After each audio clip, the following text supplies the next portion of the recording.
નમસ્કાર, સીએનબીસી બજારના મની મેનેજરમાં આપનું સ્વાગત છે અને મની મેનેજર એટલે તમારા નાણાંનો ચોક્કસ આયોજન માટે અપાતું માર્ગદર્શન.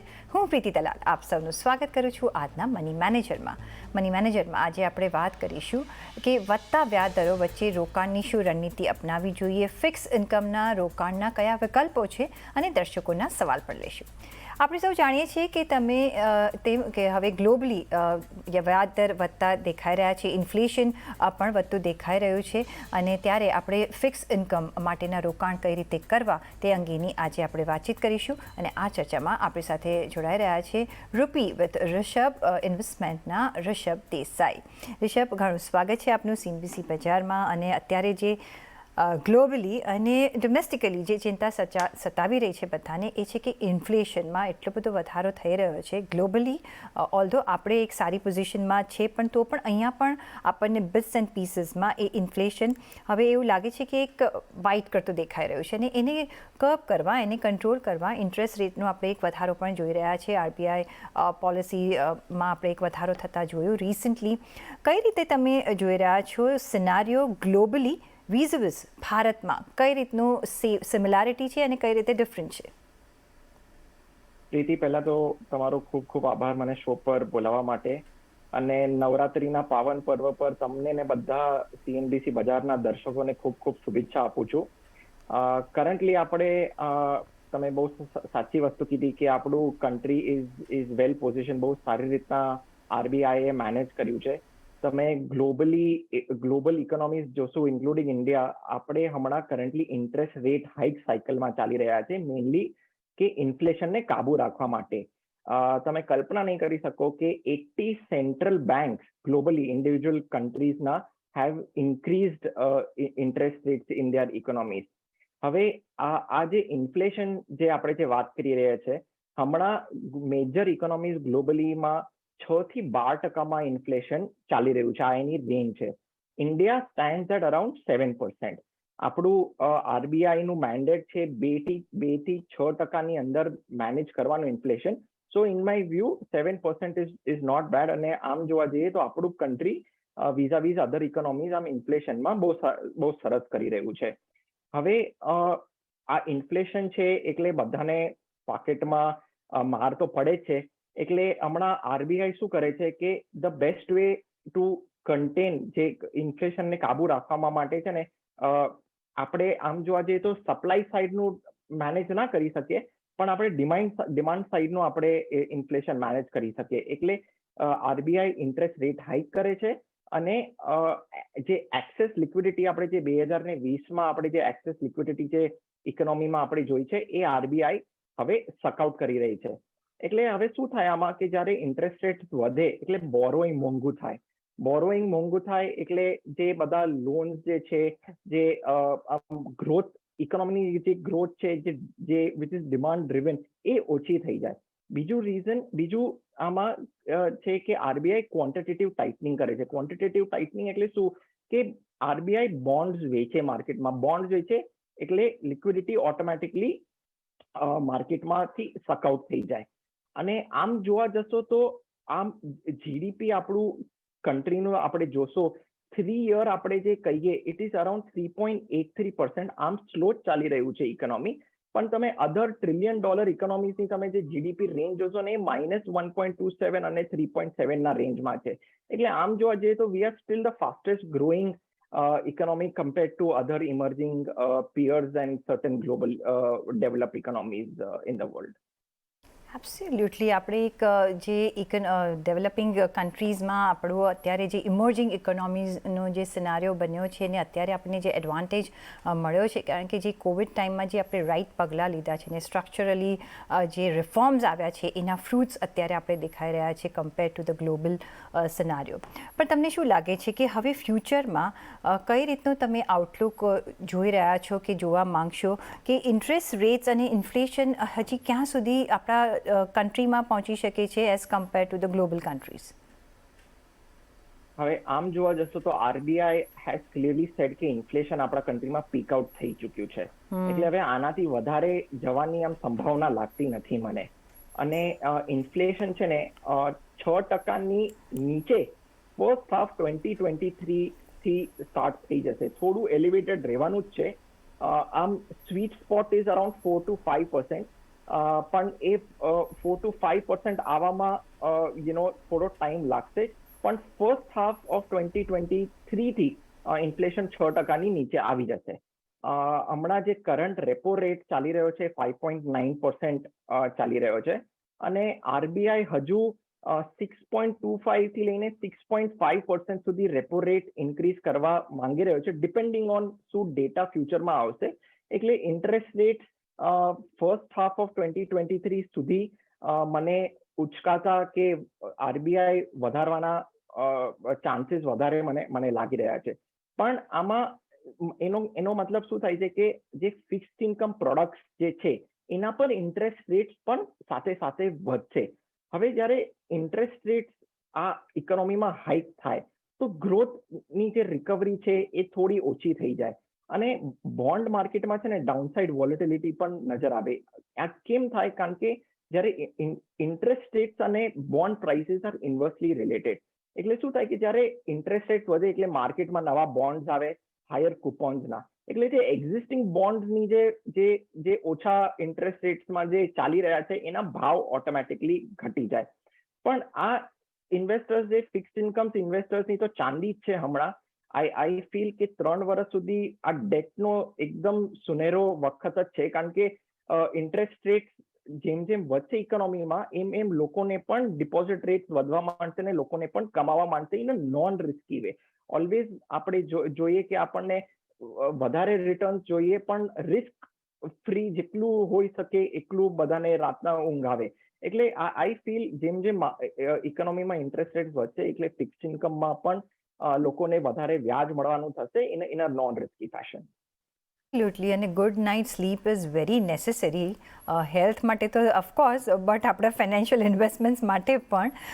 અને એ જ ખાસ કરીને જે ક્લાસ છે એ જે સિનિયર સિટીઝન કે જેમને કોઈ ઇન્કમ નથી રહી, જે પોતાના સેવિંગ્સ પર જે નિર્ભર છે, હવે મે બી એ લોકોને એક સારું એવા રિટર્ન્સ મળશે, અને એક જે સિક્યોર્ડ કાઇન્ડ ઓફ આપણે ડેટ ઇન્સ્ટ્રુમેન્ટ્સ હોય છે એમાંથી આપણને મળતું દેખાયું છે. અને અત્યારે જે ડેટ હતું એ પાછલી સીટ લીધી હતી, મે બી હવે ધીરે ધીરે આગળ આવી રહ્યું છે, પણ સાથે જ ઇક્વિટી માર્કેટ પણ આગળ મે બી આવશે ફ્યુચરમાં, આપણે જોઈશું. અત્યારે ઓફકોર્સ વોલેટાઇલ સેશન્સ જોઈ રહ્યા છે, પણ તમે કઈ રીતે જુઓ છો જ્યારે આપણે ફિક્સ ઇન્કમની આજે વાત કરી રહ્યા છે, રિટર્ન્સની, કઈ રીતે તમે યીલ્ડ્સ આગળ જતાં જોઈ રહ્યા છો? કઈ રીતના ચેન્જીસ આપણે જોઈ શકીએ છીએ આ ડિફરન્ટ ફિક્સ ઇન્કમ સેગમેન્ટ્સમાં? એટલે યીલ્ડ જે છે ને હમણાં બધા જ આખા એન્ટાયર યીલ્ડ કર્વ જે ફાઇનાન્શિયલ ટર્મ આપણે જે યુઝ કરીએ છીએ, શોર્ટર એન્ડ, મિડ રેન્જ અને લોંગ એન્ડ પર આખી યીલ્ડ કર્વ પર યીલ્ડ્સ અને સ્પ્રેડ્સ have become very attractive.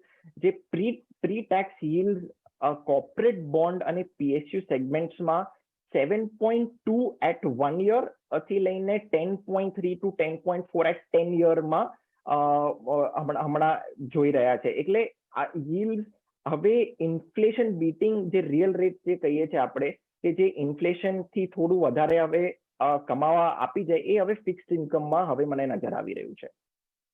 Okay, તો ચલો, દેટ્સ ગુડ ન્યૂઝ, અને મે બી આગળ જતાં એક સારું રિટર્ન્સ મળી રહે એ પ્રમાણે આપણે જોઈ શકીએ છીએ. પણ ઋષભ, જે બીજું એક સવાલ હતો કે ઘણા બધા રોકાણકારો એક મ્યુચ્યુઅલ ફંડ દ્વારા રોકાણ કરતા હોય છે, પછી ઇક્વિટી હોય કે ડેટ હોય. તો જ્યારે રોકાણકાર અત્યારે એન્ટર થતા હોય કે એમને જે લોકોએ કરી પણ રાખ્યું હોય, એમને શું ડૂઝ એન્ડ ડોન્ટ્સ કહેશો, જણાવશો કે અત્યારના જે માર્કેટ સિનારીઓ બની રહ્યો છે અને ફ્યુચરમાં જે આપણે અનુમાન કરી રહ્યા છે કે સિનારીઓ બની શકે છે, એ જોતાં કઈ રીતનું રોકાણ કરવું જોઈએ અને શેનાથી બચવું જોઈએ? આપણે પહેલા ડેટ મ્યુચ્યુઅલ ફંડની જે વાત કરી રહ્યા છે તમે, હમણાં જે મેં પહેલા પણ કહ્યું હતું કે ઇન્ટરેસ્ટ રેટ હજુ આમ 50-60% આવી ગયા છે લેવલ પર, પણ હજુ સ્કોપ 2023 ફર્સ્ટ હાફ સુધી મને લાગી રહ્યો છે ઇન્ટરેસ્ટ રેટ હાઇકનો. એટલે હમણાં જે મેચ્યોરિટી જે કહીએ ને, ઇન્વેસ્ટર્સે મારા ખ્યાલમાં મેક્સિમમ 5 વર્ષ સુધી રાખવી જોઈએ. હમણાં 5 વર્ષથી વધારે ક્રોસ ના કરે તો બેટર છે હમણાં. અને ઇન્વેસ્ટર્સે ખાસ ધ્યાન રાખવું જોઈએ કે એમનું જે ટાઈમ હોરાઇઝન છે અને જે પ્રોડક્ટનું મેચ્યોરિટી પ્રોફાઇલ છે એ મેચ કરવું જોઈએ. ફોર એક્ઝામ્પલ માની લો કે મારી 2 વર્ષનું ટાઈમ હોરાઇઝન છે, તો એવું જ ફિક્સ્ડ ઇન્કમ પ્રોડક્ટ કે મ્યુચ્યુઅલ ફંડ લેવું જોઈએ કે એની મેચ્યોરિટી આમ 2 વર્ષની આજુબાજુ હોય. That is number 1. નંબર 2 કે હા, હમણાં લોંગર એન્ડ પર જે લોંગ ડ્યુરેશન બોન્ડ છે કે લોંગ ડ્યુરેશન પેપર્સ જે છે એમાં yields વધારે છે, there is no doubt about it. પણ હજુ પણ જેને લોંગ ડ્યુરેશન જે વધારે yields જોઈતી હોય, હું સજેસ્ટ કરું છું કે હમણાં એ લોંગ ડ્યુરેશન બેટ ના લે. આઈડિયલી ફ્રોમ જાન્યુઆરી 2023 થી આમ લોંગ ડ્યુરેશન પેપર્સમાં કરશે તો મારા ખ્યાલથી એક બેટર આનાથી થોડું વધારે yield મળવાના ચાન્સીસ છે. એટલે હમણાં લોંગ ડ્યુરેશનમાં ના જવું જોઈએ. This is number 2. નંબર 3 કે credit risk at all times ના લેવું જોઈએ. કારણ કે આમાં લાલચ એટલી ખરાબ વસ્તુ છે ને કે લોકો 2-3% માટે પણ કે ચલો મને 2-3% વધારે મળે છે તો હું એ પ્રોડક્ટમાં વયો જાઉં. પણ ના, એવી રીતના don't chase the yields in debt. Debt is meant for capital preservation અને equity is મેન્ટ four wealth creation. આ ખાસ ઇન્વેસ્ટર્સે ધ્યાનમાં રાખવું જોઈએ. એટલે ક્રેડિટ રિસ્ક તો બિલકુલ જ ના રહેવું જોઈએ. કારણ કે હમણાં વી આર સ્ટીલ આપણું ગ્રોથ સ્લો પર છે, ગ્લોબલ ઇકોનોમી એટલી ટર્મોઇલ પર છે, ક્યાં ડિફોલ્ટ થઈ જાય, ક્યાં તમારા પૈસા વાયા છે, અને એક વખત ડેટમાં શું તમારા પૈસા ગયા તો ગયા, પાછા આવવાના ચાન્સીસ આર વેરી લેસ, સો અને એક બીજી વસ્તુ પણ હું કહું છું કે ક્રેડિટ રિસ્કમાં જે બિલો AA સેગમેન્ટ જે છે એમાં છે ને હમણાં 1-2% જ વધારે જ રિટર્ન્સ મળે છે, yields મળે છે, સો એ 1-2%માં કેમ એટલું રિસ્ક લેવું? એટલે ક્રેડિટ રિસ્ક ના લેવું જોઈએ. AAA માં જ સારા ગવર્મેન્ટ બોન્ડ્સ હોય, કે AAA સેગમેન્ટ એકદમ હાઈએસ્ટ ક્રેડિટ ક્વોલિટીમાં જ રહેવું જોઈએ. Investors should also avoid going into close ended product, કે લોક ઇન પ્રોડક્ટ હોય, ક્લોઝ એન્ડેડ પ્રોડક્ટ હમણાં ના રાખો, ઓપન એન્ડેડમાં રહેજો. દેટ વિલ હેલ્પ યુ એ ઇન્વેસ્ટર્સને લિક્વિડિટી માટે ખાસ એકદમ બેનિફિશિયલ રહેશે. બીજું એક ખાસ મહત્વપૂર્ણ છે કે જ્યારે તમે ડેટ મ્યુચ્યુઅલ ફંડમાં નિવેશ કરો છો તો તમે છે ને ડેટ મ્યુચ્યુઅલ ફંડમાં જે હાયર AUM હોય, એસેટ અંડર મેનેજમેન્ટ જે કહેવાય છે, જે કોર્પસ જે કહેવાય છે, એ હાયર કોર્પસ ફંડમાં જાઓ. કારણ કે શું થાય કે ડેટ બોન્ડ્સમાં, ડેટ માર્કેટમાં છે ને મિનિમમ ટિકિટ સાઇઝ વધારે હોય. એટલે તમારું AUM ઓછું હોય ને તો તમે એ fund manager cannot diversify into various bonds. અને ડેટ માર્કેટમાં અને ડેટ મ્યુચ્યુઅલ ફંડમાં ડાયવર્સિફિકેશન ઇઝ વેરી ઇમ્પોર્ટન્ટ. એટલે અને બીજું એમાં એક ઓર કારણ એ છે કે તમે હાયર AUM માં જશો ને તો તમને એક્સપેન્સ રેશિયો એ તમને ઓછો મળશે. એટલે આ ખાસ ધ્યાનમાં રાખવું જોઈએ. ડાયવર્સિફાઈ વેલ, હાયર AUM માં પ્રોડક્ટ્સમાં જાઓ અને આમાં કોન્સન્ટ્રેટેડ પોર્ટફોલિયો નહીં રાખો. ઇક્વિટીમાં કે ઓવર ડાયવર્સિફાઈ નહીં કરો, પણ આમાં ડેટમાં થોડું બહુ ઓવર ડાયવર્સિફાઈ થાય તો એમાં કશું વાંધો નથી. ઓકે, તો ડૂઝ એન્ડ ડોન્ટ્સ પર ઘણું ધ્યાન રાખવાનું છે. રોકાણ પહેલાં તો ડાયવર્સિફાઈડ જ રાખવાના છે અને ઊંચા AUM વાળા ફંડમાં રોકાણ કરવાની તમને સલાહ મળી, પણ એમાં પણ તમે ડાયવર્સિફિકેશન કરી શકો છો. અને ઋષભ, જે તમે જે એક સિમ્પલ સેન્ટેન્સમાં જે તમે સમજાવ્યું છે દર્શકોને કે ભાઈ ડેટ ફંડ્સમાં તમે જ્યારે રોકાણ કરો ત્યારે yield પર એટલું ન જાઓ. ગ્રોથ માટે ડેટ ફંડ્સ નથી હોતા, તમારા પ્રેઝર્વેશન માટે, તમારો જે કેપિટલ હોય એના પ્રેઝર્વેશનમાં હોય છે. જે તમને ગ્રોથ જોઈતો હોય એ તમે ઇક્વિટીમાંથી કરી શકો છો અને અહીંયા પછી પૈસા તમે ટ્રાન્સફર કરી શકો છો. પણ અત્યારનો જે સિનારીઓ બની રહ્યો છે એ ઓફકોર્સ આગળ જતાં પણ એક આપણને ઇન્ટરેસ્ટ રેટ હાઇક્સ જોવા મળશે. એટલે લોંગ ટર્મ ડ્યુરેશનમાં નહીં જવું, ઓપન એન્ડેડમાં રોકાણ કરવાની તમને સલાહ મળી રહી છે. જે AAA બોન્ડ્સ હોય એમાં તમે રોકાણ કરી શકો છો. પણ જે બીજો એક ક્લાસ છે જે ફિક્સ ઇન્કમમાં ઘણો પોપ્યુલર છે, ઘણો ટ્રેડિશનલ છે અને ઘણા બધાને લોકપ્રિય છે કે ગમે એટલું રોકાણ ગમે ત્યાં હશે પણ તમારી એક ફિક્સ ડિપોઝિટ તો જરૂરથી હશે. ફિક્સ ડિપોઝિટનું રોકાણને કઈ રીતે તમે જોઈ રહ્યા છો અત્યારે? શું ફિક્સ ડિપોઝિટમાં જો એન્ટ્રી કરવી હોય કે રોકાણ વધારવું હોય કે શરૂઆત કરવી હોય તો કઈ રીતની સ્ટ્રેટેજીથી એન્ટર થવાનું રહેશે? તમે એકદમ સાચી વાત કહી પ્રીતિ કે એઝ ઇન્ડિયન્સ આપણને ફિક્સ ડિપોઝિટ થી સમહાવ એટલો લગાવ છે ને કે આપણે ફિક્સ ડિપોઝિટ થી આગળ વધારે હમણાં જોઈ શકતા નથી. અને એનું એક કારણ છે કે ફિક્સ ડિપોઝિટ એકદમ સિમ્પલ પ્રોડક્ટ છે, easy to understand, end to end આપણને yield ખબર હોય કે મને 1 વર્ષથી 5 વર્ષથી આટલા તો મને મળવાના જ છે. એટલે somehow we Indians like this product very વેલ.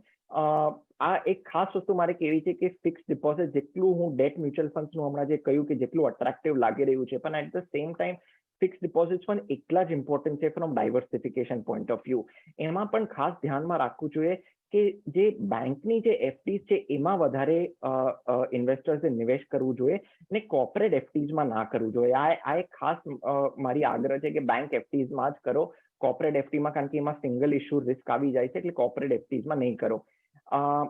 જ્યાં સુધી ઇન્ટરેસ્ટ રેટ પીક આઉટ નથી થઈ જતું ફર્સ્ટ હાફ 2023 સુધી, મારી એટલી જ આગ્રહ છે ફિક્સ ડિપોઝિટ કરો, પણ 6 મહિના કે 1 વર્ષનું હમણાં કરો. કારણ કે ફિક્સ ડિપોઝિટ છે ને લોક ઇન પ્રોડક્ટ હોય છે, રાઈટ?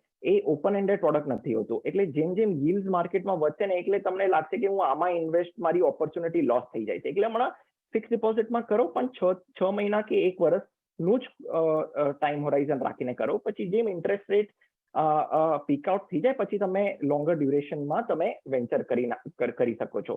આમાં એક ઓર વસ્તુ ખાસ ધ્યાન ઇન્વેસ્ટર્સે રાખવું જોઈએ કે ફિક્સ ડિપોઝિટમાં જ્યારે તમે નિવેશ કરો છો ત્યારે જે મોટી બેંક્સ છે કે એસબીઆઈ આવી ગઈ, આપણે એચડીએફસી આવી ગઈ, આઈસીઆઈસીઆઈ, કોટક, એક્સિસ, આવા જ બેંક્સમાં જ કરવું જોઈએ. Top 5 largest banks of our country. તમે જો નાની બેંક્સમાં કરશો તો એમાં પણ રિસ્ક આવી જાય છે. આપણે કેટલા ટાઈમથી જોઈ રહ્યા છે કે નાની બેંક્સમાં કેટલો સ્ટ્રેસ પડે છે, લોકોના ડિપોઝિટ્સ રોકાઈ જતા હોય છે, કે આપણે જે કોઓપરેટિવ બેંક્સ હોય છે એમાં પણ કેટલું સ્ટ્રેસ નજર આવે છે. એટલે મારો આગ્રહ એ છે કે મોટા બેંક્સમાં જ નિવેશ કરો ને નાની બેંક્સમાં નહીં કરો. હવે તમે જ્યારે બેંકને ચૂઝ કરો છો એમાં એક તો કેપિટલ એડિક્વસી રેશિયો ખાસ ધ્યાનમાં રાખવા જેવું છે. High provisional coverage ratio, high liquidity coverage ratio અને લો નોન પરફોર્મિંગ એસેટ્સ. એટલે આ રેશિયોઝ ખાસ ધ્યાનમાં રાખવા જોઈએ છે. આ રેશિયોઝ એ બતાડે છે કે બેંકની સ્ટ્રેસ લેવલ કેટલું છે, કે બેંકમાં કે જ્યારે ક્રાઇસિસ આવે બેંકમાં, કે એને એ ક્રાઇસિસને ડીલ કરવા માટે કેટલી લિક્વિડિટી છે બેંકમાં. આ તમને રેશિયોઝ સમજાવશે. જેટલા આ હાઈ રેશિયોઝ હશે એટલું તમને એટલી જ બેંકની પાસે તાકાત હશે ટુ ડીલ વિથ સ્ટ્રેસ, અને જેટલું લો નોન પરફોર્મિંગ એસેટ હશે એટલું જ બેંકની હેલ્થ સારી માની જાય છે. આ ખાસ મારો આગ્રહ છે. અને લાસ્ટ, તમે ફિક્સ ડિપોઝિટમાં બહુ ઓવરબોર્ડ નહીં કરો. Fix deposit of course are very important, પણ ડેટ મ્યુચ્યુઅલ ફંડ્સમાં મેજર એલોકેશન રાખજો, કારણ કે એમાં લિક્વિડિટી સારી હોય છે, બેટર ટેક્સેશન હોય છે, ને રિસ્ક એડજસ્ટેડ રિટર્ન જે છે એ is always better than a traditional fix deposit. Okay, તો ફિક્સ ડિપોઝિટમાં ઓફકોર્સ એક્સપોઝર રાખજો, પણ બહુ લાર્જ એક્સપોઝર નહીં રાખતા. એના કરતાં ડેટ મ્યુચ્યુઅલ ફંડ કે ડેટ ફંડ દ્વારા તમે રોકાણ કરી શકો છો, જેમાં ટેક્સેશન પોઈન્ટ ઓફ વ્યૂ પણ તમને એક ફાયદો મળશે ને એક વાઇડ વેરાયટી ઓફ તમને એક બુકે પણ મળી શકે છે. પણ ફિક્સ ડિપોઝિટમાં જો તમે રોકાણ કરો છો તો અત્યારે લાંબા ડ્યુરેશન માટે નહીં કરતા, કારણ કે ઇન્ટરેસ્ટ રેટ વધવાના છે, એટલે તમારું જે ફંડ છે, જે ઇન્વેસ્ટમેન્ટ છે, એ લોકઇનમાં નહીં નાખી દેતા. એ સાથે જ અહીંયા એક બ્રેક લેવાનો સમય થઈ ગયો છે, તો આપણે એક બ્રેક લઈશું અને પાછા ફરીશું અને આ ચર્ચાને ચાલુ રાખીશું, આગળ વધારીશું. અમારી સાથે જોડાયેલા રહેજો.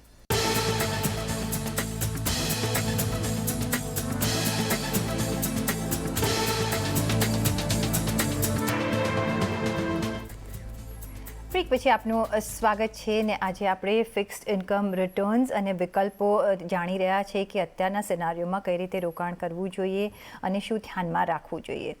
જ્યારે ફિક્સ્ડ ડિપોઝિટની આપણે વાત કરી રિષભ, તો સ્મોલ સેવિંગ સ્કીમ્સ પણ ઘણી બધી હોય છે ને એની પણ અત્યારે આપણે વાત કરી લેવી જોઈએ, કારણ કે એ રેટ્સમાં જે આપણે એવરી ક્વાર્ટરલી એ રિવ્યૂ થતો હોય છે, એમાં આપણે એક થોડો 10થી 20 બેઝિસ પોઈન્ટ્સનો એક વધારો જોયો છે. પછી સિનિયર સિટીઝન સ્કીમમાં હોય એમાં ઘણી બધી આવી જતી હોય છે, પણ બે સ્કીમમાં આપણે એક વધારો જોયો છે. બાકી પીપીએફ અને એ બધામાં સેમ જ રેટ કન્ટિન્યુ થશે નેક્સ્ટ ક્વાર્ટર સુધી. અહીંયા જો રોકાણ કરવું હોય તો શું સ્ટ્રેટેજી વાપરવી જોઈએ? પ્રીતિ, આમાં જે સ્મોલ સેવિંગ સ્કીમ છે ને, એમાં 5 સ્કીમ્સમાં જ ઇન્ટરેસ્ટ રેટ માર્જિનલી હાઇક થયો છે. એક 2 યર અને 3 યર પેપર આવી ગયા છે, જે ટાઈમ ડિપોઝિટ જે કહીએ છીએ. એક સિનિયર સિટીઝન સેવિંગ સ્કીમમાં 7.4 થી 7.6 વધારો થયો છે. મંથલી ઇન્કમ સ્કીમ જે છે એમાં પણ 6.6 to 6.7 ઇન્ક્રીઝ થયો છે. અને કિસાન વિકાસ પાત્ર જે સ્કીમ છે એમાં પણ ફ્રોમ 6.9 to 7% માર્જિનલી હાઇક થયું છે. મેં પહેલા પણ કીધું હતું કે ઇન્ટરેસ્ટ રેટ હજુ એ હાઇક થવાના જ છે, એટલે એની સાથે સાથે આ સ્મોલ સેવિંગ સ્કીમ્સ પણ હાઇક થશે જ. એટલે હમણાં આમાં પણ હું રેકમેન્ડ કરું છું કે મેક્સિમમ 5 વર્ષ સુધી જ હમણાં રાખો. થોડું, કારણ કે આ યુઝ્યુઅલી લોક ઇન પ્રોડક્ટ હોય છે, એટલે 5 વર્ષ સુધી ઓછું એક્સપોઝર રાખો, જેટલું તમે 1 વર્ષ 2 વર્ષ સુધી રાખી શકો છો ટેમ્પરરીલી, કે તમે આમાં હમણાં નાય કરો અને આમ 6 મહિના પછી પણ તમે, કે 6 મહિના કે 8 મહિના પછી પણ તમે કરશો તો એમાં કશો વાંધો નથી. પણ small saving schemes are very important. તમે જો પીપીએફ કંઈ ટેક્સ સેવિંગ માટે કરતા હો તો તમારે કરવું જ જોઈએ, તો એની માટે વેટ ના થવું જોઈએ, પણ specifically only for tax saving purpose. હવે કોઈ સિનિયર સિટીઝન કરતું હોય તો હમણાં થોડું મારા ખ્યાલમાં વેટ કરવું જોઈએ 6 થી 8 મહિના સુધી, અને પછી કરો. પણ ટેક્સ સેવિંગ માટે તમે ઇગ્નોર નહીં કરતા. ટેક્સ સેવિંગ માટે કરતા હોય તો એક અલગ વસ્તુ જે પીપીએફમાં. પણ અધરવાઇઝ આમ થોડું શોર્ટર ડ્યુરેશનમાં રાખો, અને આમ 5 યર એન્ડ 5 યર પ્લસ થોડું 6-8 મહિના પછી તમે કરી શકો છો આમાં. પાછા બેક ટુ આપણે ડેટ મ્યુચ્યુઅલ ફંડમાં જઈએ, કારણ કે આપણે એ વાત કરતા હતા, પણ હમણાં જે રેટ ચેન્જ આવ્યો છે એટલે મેં કહ્યું કે આ પોઈન્ટ પણ હું એક કવર કરી લઉં તો દર્શકોને એક ખાસો એવો આઈડિયા આવી જાય. ડેટ મ્યુચ્યુઅલ ફંડમાં હવે રોકાણ કરતી વખતે કઈ રીતનું હવે સ્ટ્રેટેજી વાપરવાની રહેશે, કઈ રીતે આપણે ઇન્વેસ્ટરે શું કરવું જોઈએ વાઇલ ઇન્વેસ્ટિંગ? એટલે ડેટ મ્યુચ્યુઅલ ફંડ્સમાં હમણાં છે ને પ્રીતિ, સિર્ફ 7 types of date mutual fund જ જોવાની જરૂરત છે. બેઝડ ઓન તમારું શું ગોલ છે, કે શું ટાઈમ હોરાઇઝન છે, તમારી શું લિક્વિડિટી રિક્વાયરમેન્ટ છે, અને તમારું શું રિસ્ક છે. કારણ કે ડેટ મ્યુચ્યુઅલ ફંડ એટલું વાસ્ટ છે ને, એટલે you need a good advisor who can advise you to select the right category and right product. પહેલી તો લિક્વિડ ફંડ્સ આવી જાય છે. લિક્વિડ ફંડ જેને આમ 3 મહિના સુધી પૈસાની આમ જે જરૂરત હોય, જે 3 મહિના સુધી રોકાણ કરવું હોય તો લિક્વિડ ફંડ જોઈ શકે છે. Up to 6 months ultra short duration fund જોઈ શકે છે. Up to 1 year low duration ફંડની જે કેટેગરી છે એ જોઈ શકે છે. હવે 1 યરથી અબાવ 1 to 3 યરની વચમાં જેને કરવું હોય તો શોર્ટ ડ્યુરેશન કેટેગરી જોઈ શકે છે. અને આમ 3 વર્ષની આસપાસ કોઈને જોવું હોય તો કોર્પોરેટ બોન્ડ ફંડ્સ અને બેન્કિંગ પીએસયુ ફંડ્સ પણ જોઈ શકે છે. અને એક ખાસ, પણ this is not an official category, પણ આઈ અર્જ એન્ફી કે આ એક કેટેગરી હવે થવી જ જોઈએ. જે આપણે જે ઇન્ડેક્સ ફંડ જે કહે છે, કે જે ટાર્ગેટ મેચ્યોરિટી ફંડ જે કહે છે, આ ફંડ છે ને એકદમ એફડીની જેમ જ ફંક્શન કરે છે, કે એનું ડ્યુરેશન આપણને ખબર હોય કે આ 1 વર્ષની છે, 3 વર્ષની છે, 5 વર્ષની છે, અને એનું yield's પણ આવી જતું હોય છે, કે તમને આ ડ્યુરેશનમાં આટલું જ વ્યાજ મળશે. એટલે એકદમ સિમ્પલ એન્ડ ટુ એન્ડ આ ટાર્ગેટ મેચ્યોરિટી ફંડ છે. આ પણ ઇન્વેસ્ટર્સ જોઈ શકે છે. અને આ ટાર્ગેટ મેચ્યોરિટી ફંડ યુઝ્યુઅલી આમ જે કહીએ સ્ટેટ ડેવલપમેન્ટ લોન્સ છે, આમ AAA સેગમેન્ટ છે, કે જીસેક છે, એમાં જ ઇન્વેસ્ટ કરે છે. એટલે આમ relatively they are very safe. અને જે બીજી કેટેગરીઝમાં પણ જે ઇન્વેસ્ટર્સ નિવેશ અગર કરે તો ખાસ ધ્યાનમાં રાખવું કે હાઈ ક્રેડિટ ક્વોલિટીમાં જ નિવેશ કરવું જોઈએ. એક જે પોઈન્ટ મારે મૂકવો હતો કે જ્યારે આપણે રિયલ એસ્ટેટ કે ગોલ્ડમાં ઇન્વેસ્ટમેન્ટ કરવા ઈચ્છતા હોઈએ કે કરીએ છીએ, તો શું એ એક ફિક્સ્ડ ઇન્કમ તરીકે આ પ્રોડક્ટ્સ ગણાય છે? આ બહુ સરસ ક્વેશ્ચન છે પ્રીતિ, કારણ કે એફડીની સાથે સાથે આપણો લગાવ ગોલ્ડ અને રિયલ એસ્ટેટમાં પણ સમાવ બહુ જ આપણા કન્ટ્રીમાં છે. હું એવી રીતના મૂકવા માંગુ છું કે જે ઇન્કમ જે રિયલ એસ્ટેટમાંથી આવતી હોય, કે જે રેન્ટની ઇન્કમ છે, એને તમે ફિક્સ ઇન્કમ તરીકે તમે ગણી શકો. હું આમ as a fixed income product આમ હું રિયલ એસ્ટેટમાં રેકમેન્ડ નથી કરતો, કારણ કે એની રેન્ટલ yields જ 3 થી 4% છે. એનાથી તો વધારે તમને ડેટ મ્યુચ્યુઅલ ફંડ કે એફડીમાં પણ તમને મળી જતું હોય છે. કે તમને આમ ફિક્સ ઇન્કમ માટે કંઈ કરવું હોય તો તમે નહીં કરો. તમને આમ ઘર કે તમારું ફર્સ્ટ હોમ કે સેકન્ડ હોમ તરીકે તમને કંઈ બાય કરવું હોય, કે તમારી ઓફિસ માટે કંઈક રિયલ એસ્ટેટ બાય કરવું હોય, એની માટે જ કરો. પણ ખાસ કે yield માટે, કે મને આમાંથી કેટલું yield મળે છે, એ 3 થી 4% જ છે આપણા કન્ટ્રીમાં, which is still very low. તમને એના કરતા એફડીઝ કે ડેટ મ્યુચ્યુઅલ ફંડમાં કે બોન્ડ્સમાં પણ તમને વધારે મળી જતું હોય છે. હવે તમે જે ગોલ્ડ એસ્પેક્ટ કે આવ્યું, gold arm is a very traditional product કે જ્યારે આપણા ઘરમાં જ્યારે ક્રાઇસિસ સિચ્યુએશન આવતી હોય છે એની માટે બહુ જ સરસ પ્રોડક્ટ છે કારણ કે ઇટ જી. Is highly liquidable. આમ ગોલ્ડ ઇઝ આમ જોવા જઈએ તો it is a global currency, પણ આ ફિક્સ્ડ ઇન્કમ પ્રોડક્ટ નથી ગોલ્ડ. એનું ટેક્સેશન ભલે ફિક્સ્ડ ઇન્કમ જેવું હશે, જી. પણ gold is not at all a fixed income product કારણ કે એ એટલું સિક્લિકલ હોય છે. Gold is very cyclical, very volatile, અને એની જે વેલ્યુ છે ને પ્યોર ડિમાન્ડ ને સપ્લાય પર જ વર્ક થતી હોય છે. રાઈટ. અને ગોલ્ડને ઇન્વેસ્ટ કરવા માટે ટાઈમિંગ ઇઝ વેરી ઇમ્પોર્ટન્ટ. એટલે આ ક્યારેક ગોલ્ડ તો ઇક્વિટીથી એ વધારે વોલેટાઇલ થઈ જતું હોય છે. એટલે gold cannot B considered as a fixed income product.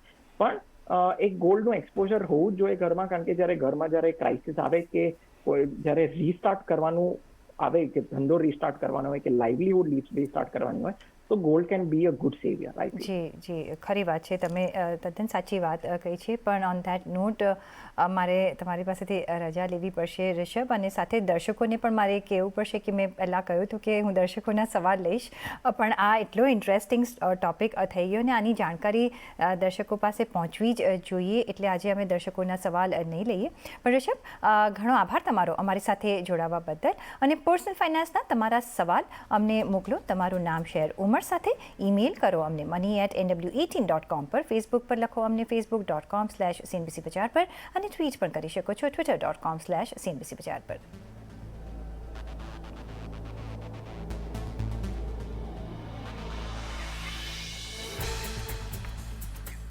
અને આ સાથે જ મની મેનેજરના આ એપિસોડમાં બસ અત્યારે આટલું જ. પાછા મળીશું નેક્સ્ટ એપિસોડમાં. ત્યાં સુધી આપશો રજા. નમસ્કાર.